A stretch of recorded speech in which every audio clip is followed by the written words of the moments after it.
Uşaqların çoxu standart sual-cavabdan yorulur və dərs eləmək istəmirlər. Bu oyun vasitəsilə onlar sıxılmadan suallara cavab verəcəklər.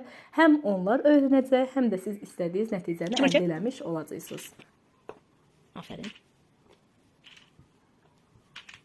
Aferin. Bir elimizde ise fasil var. Aferin.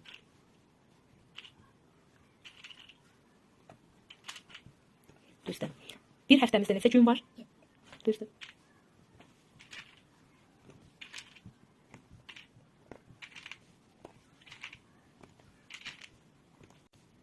Altı bölü iki. 6 bölü 2, 3. Aferin. Bayrağımız neçə rənglidir? 3. Aferin. 4 bölü 2. 2. 10 bölü 5. 2. Aferin. 15 0 0 saat neçə bildirir? 3 tamam. Ay sağ ol. 3 dənə qoy bəs eləyirsən. 6 bölü 2. 3. Aferin.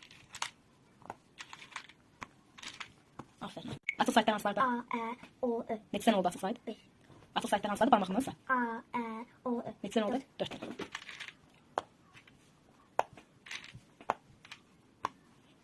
On 8 böl 3. 6. Ay sağ ol.